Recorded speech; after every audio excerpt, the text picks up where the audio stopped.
Alright, ladies and gentlemen, welcome back to the channel. I hope this video provides you guys some level of perspective to where we currently sit here in the markets and potentially why a bottom is happening today. I think I can firmly say that I think a bottom will happen today, especially if we sell off into the close. Now, exactly why that is comes down to a lot of different reasons, but relatively speaking, if you know why we have been selling off, it is because the Fed is raising rates. That's obvious, but what is the real concern there? The real concern is that you are going to see demand destruction, meaning a loan becomes so expensive on a house or a car, you're no longer going to buy that house or a car. That is called demand destruction. It happens in a lot of different industries. It happens in a lot of different ways, but that is the fear, that the Fed is going to push us into a Fed-induced recession and earnings at these companies are going to be very, very bad. Now, as you guys probably do know already, the markets discount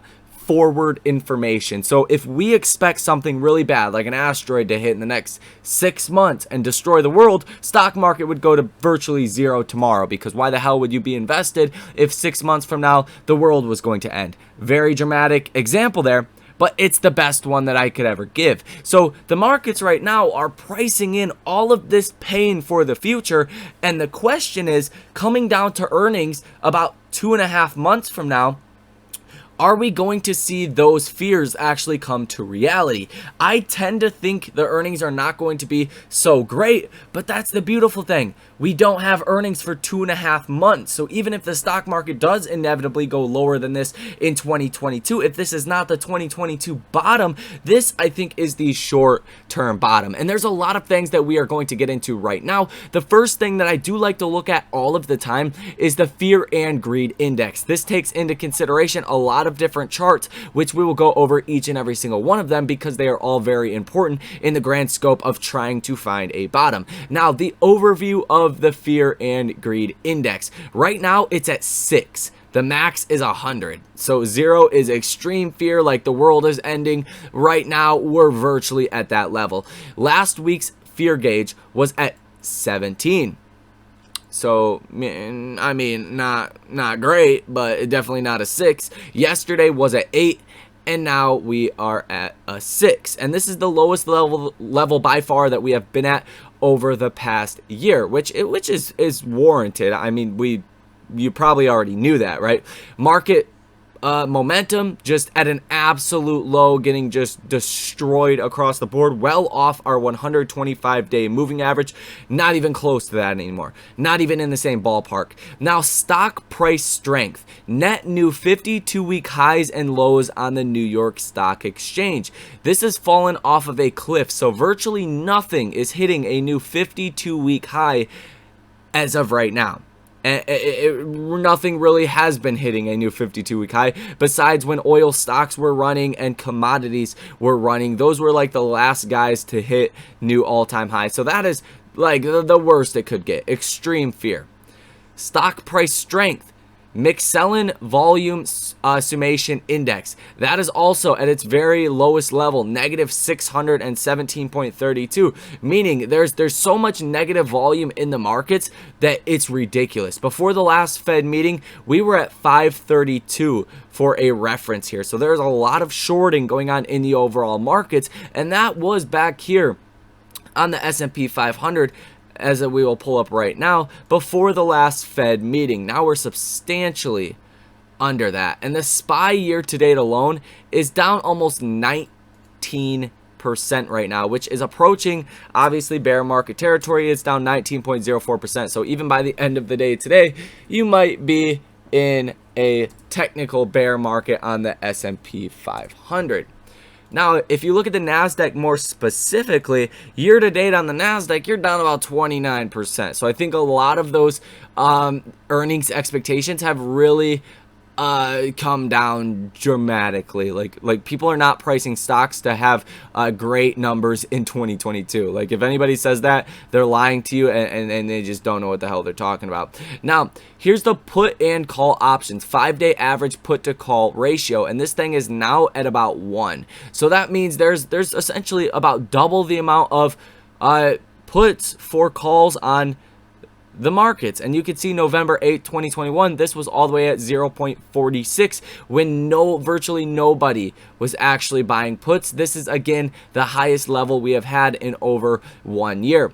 And then you have this market volatility, VIX and 50-day moving average, which is not all the way up there. The VIX has been acting very strange. So if you guys don't know about the VIX, essentially the VIX measures the like puts and calls on the S&P 500 and does a little bit of a calculation as far as that is concerned, and gives you you know, basically like a fear gauge. That's what Wall Street likes to call it. And we're not quite to the level we were at before the Fed meeting, but in my opinion, that's because we've already seen all of the major catalysts come and go. So I don't think that's a very indicative thing to look at when you're talking about a potential market bottom.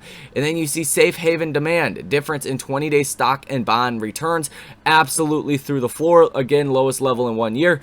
Junk bond demand, extreme fear as well, heading up through the roof, meaning that junk bonds are now going to pay you a lot more interest because nobody wants to buy them. So anything you look at here and just the overview, you're at a very extreme fear level, and you are at that critical level on the S&P about 385. That's the level that everybody has been calling out. That's where people think even the fair value for the S&P 500 is.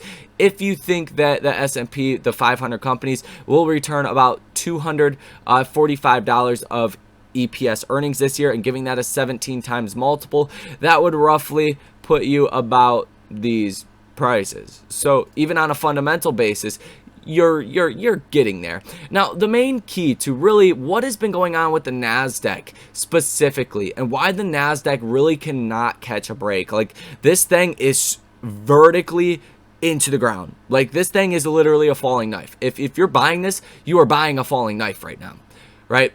Nasdaq just absolutely destroyed ever since the peak after the last Fed meeting.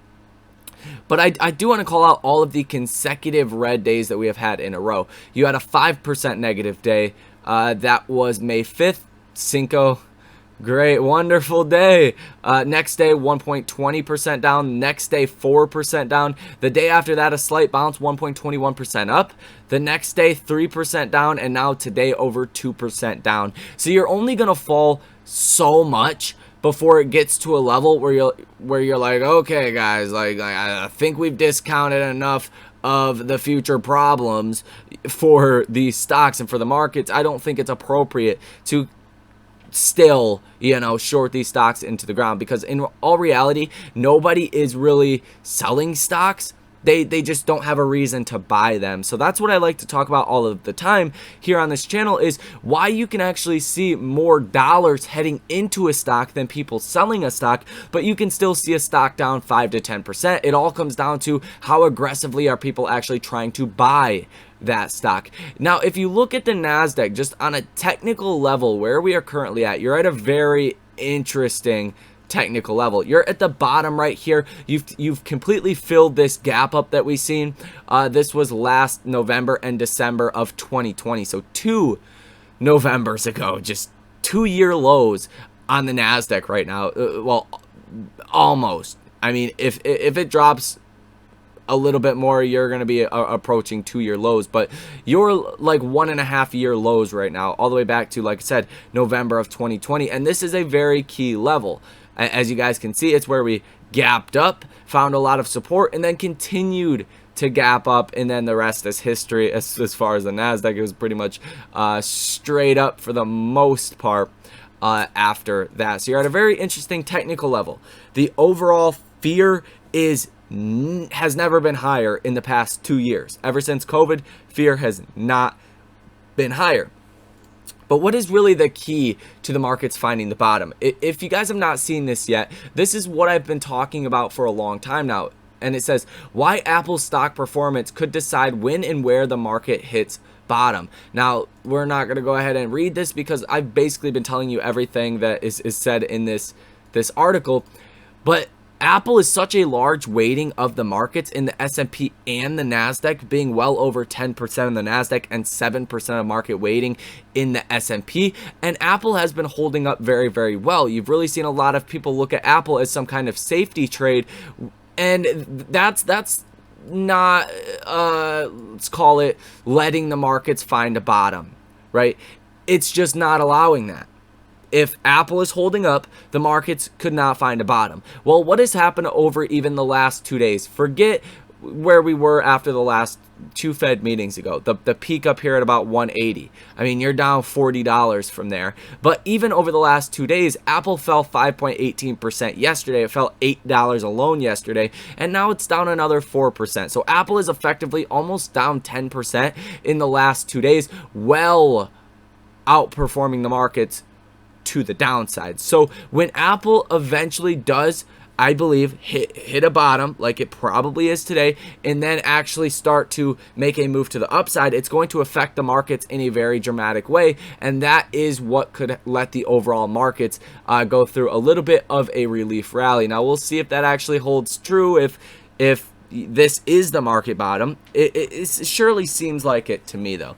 Now, if you take a look at the actual short interest of the Nasdaq or the QQQ and the S&P, it's at 14.06%. That is a very high level overall. You typically don't get higher than a 14% short interest, or at least we have not seen a higher than 14% interest since March of 2021. So it's also been a very long time since we were higher than 14, and even when we hit that high in February and March of 2021, we were only at about 15%. So you're pretty much at the highest level of short interest on the Nasdaq you have seen in a very long time. Situation a little bit worse over on the S&P 500. Definitely a lot more shorting activity happening over there. You could see short interest about 17.33% on the S&P 500, and this level has not been higher than where we are right now for quite a while. You gotta again go back to March 2021 as well to get a short interest higher than that, and it was only briefly higher than that. So once you get up to these levels of insane short interest, one, you know, it pushes markets down, but it makes it a lot easier to recover. But the problem right now is we have zero good news. Zero good news. Everything is bad. All inflation readings, GDP, what the Fed has been saying, economic growth outlooks, China and COVID and Russia and Ukraine. Nothing has been good.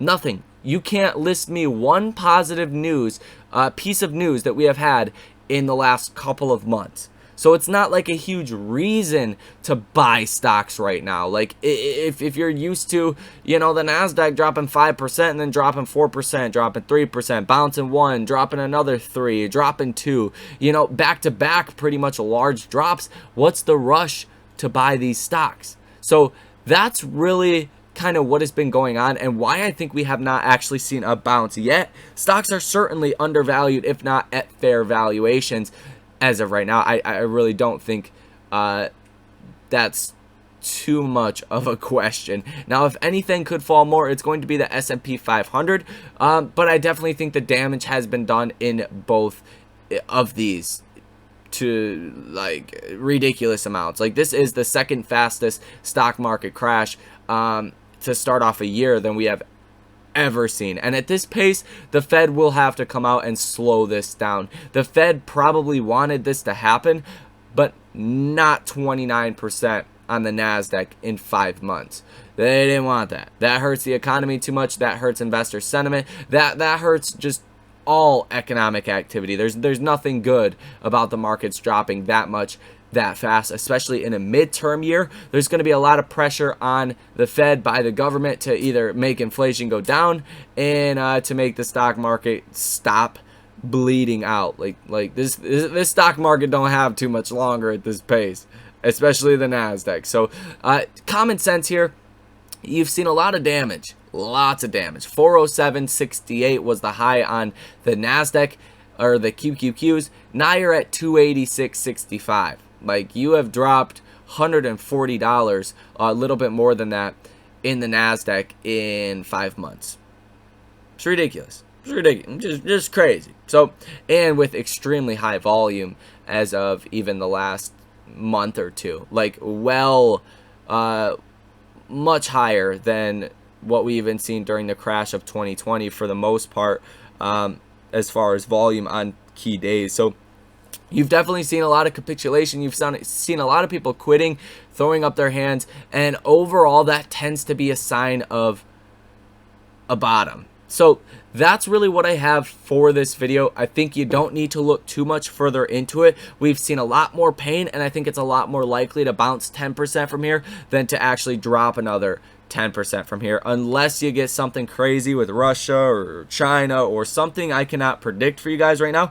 It looks like today might actually be the bottom. This is, again, the third straight day of setting new lows on the S&P.